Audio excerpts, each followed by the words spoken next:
Hi, I'm Katie Flanagan with HMY Yachts, and today we're welcoming HMY Yacht sales professional, Mark Mitchell. Mark, thanks for taking the time to join us today. So let's jump in. What's your story, where'd you come from, and how'd you end up at HMY? Thanks, Katie, for having me. It's an honor to be here with you. Basically, my dad would bring me and my brother fishing every single weekend. It didn't matter if it was inshore, offshore, out of Canaveral, Fort Pierce, Indian River, Mosquito Lagoon. We grew up on a lake. We fished every morning there, so it was just in the blood.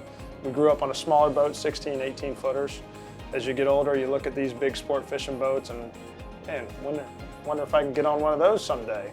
So eventually I got my captain's license and started running the charters and doing operations out of Louisiana and the Bahamas, and transitioned into bigger boats and was mating on big sport fishing boats, traveling, and stepped up to the helm. And you know, we never actually say when you're younger, I'm going to be a yacht broker. I didn't even know what that was. I didn't think of, yacht, boat salesman for a center console or whatever, but yacht broker, I think our breed just falls into it, because we step off the helm and it's time to do something else when you have a family and you can't travel as much, and the next best thing is working for a company like HMY.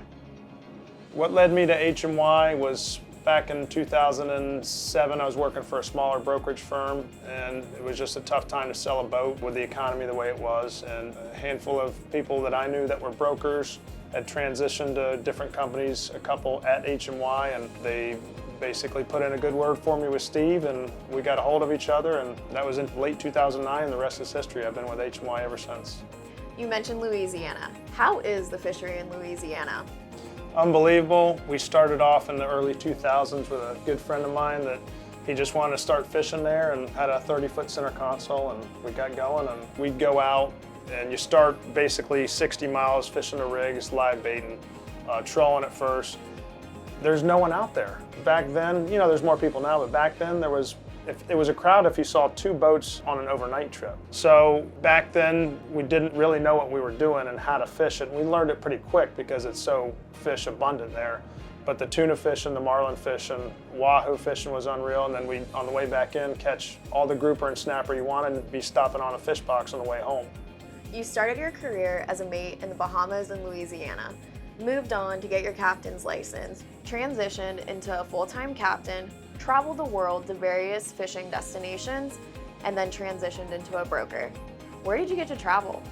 Some of the places we've been fortunate enough to visit, Central America, Costa Rica, Panama, fished pretty heavily, done some fishing out in Hawaii, Australia, Dominican Republic, Turks and Caicos, and all through the Bahamas. How does your experience help when connecting with clients now?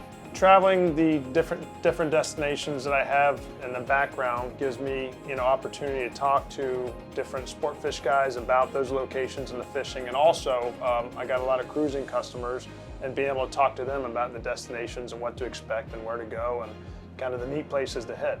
Mark, you mentioned you just got back from the Bahamas. How was fishing over there? It was pretty good.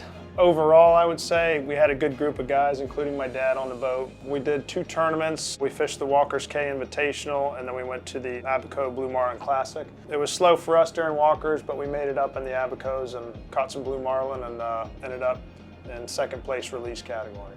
I'd say one of the most memorable parts of the trip, we had a great crew, the captain's great, we had a good mate, and the rest of the guys on the boat that were anglers were just phenomenal. I had my dad on the boat, and what was special for me was the first blue marlin that we caught on the boat, he was the angler, and I got to wire it in for him, so it was pretty special for everyone on the boat.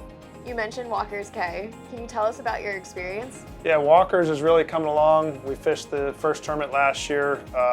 This year was the second invitational, and we got invited back, so that's good. Carl and Gigi Allen doing a phenomenal job with it. The docks are amazing. The breakwater is great. There's plenty of deep water coming in for big boats. They had several large motor yachts in there. And the rest of the structures are coming for the housing and the restaurant. So I think it's going to be one of our hot spots that we visit quite a bit. It sounds like you've built some great relationships with clients over the years and shared some unbelievable fishing trips. As a mate and a captain, being able to call the right people over the years, you develop relationships and can make calls to subcontractors and vendors that are going to do a good job for the client, you're going to do a good job on time and the right price. And going back to one of the stories for a good client of mine that was stuck in Chub Cay with no steering on a 64 Viking, needed a new steering ram. I was able to make a call and get it on a plane for him the next day, so he didn't miss much fishing.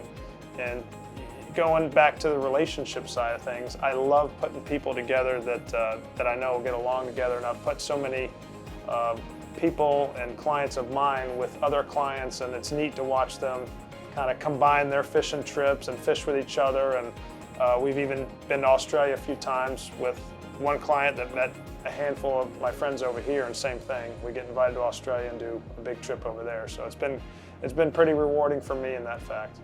All right, Mark, I have to ask, what does Mr. LTD stand for? Mr. LTD stands for Mr. Living the Dream, which Tom Beckmeyer is certainly doing that. He was dubbed that by his wife, Allison, and her business partner because he lives the dream. You've traveled the world, you fished a variety of world-class fishing destinations. If you could just pick one, where would it be? That's a tough question. My mom used to say if there was fish in the bathtub, I'd be fishing in there. So fishing all over the place has been pretty neat. Every destination's a little bit different. But over your career, you start to focus on big billfish. And I think Australia is probably one of the better spots that I've been to do that. All right, Mark, last question. If you could relive one fishing trip with any crew, where would it be and who would it be with? Immediately, Australia, and I'll tell you why. 2018, we did a big trip down to Australia. Our goal was to fish the Great Barrier Reef and the Lizard Island tournament on a 52 Viking called Blacklisted that I sold to the gentleman, and we shipped over there. So we got to bring in the wives. There was three of us, my dad, my good buddy Tom Beckmeyer, and myself, and we brought the wives for the first week, and they got to catch all the bait, which is big yellowfin tuna, scalies, and slimies. And then they flew out, and we did 17 days on the Great Barrier Reef with 7 guys. And there was 3 New Zealand Kiwis, 2 Australians, and 3 Americans, 17 days straight without touching land, and we had a blast. Spear fishing, diving, then catching big marlin in the middle of the day, coming back, anchoring out, cooking up. Best trip, and that's gonna be hard to top. Mark, thanks for joining us today. If someone has any questions in regards to fishing or boating, how can they contact you? Hey Katie, thanks for having me. It was a real honor to be here. You can reach me at my cell phone at 407-435-6982, or my email address is mmitchell@hmy.com. Thanks for joining us. We'll see you next time.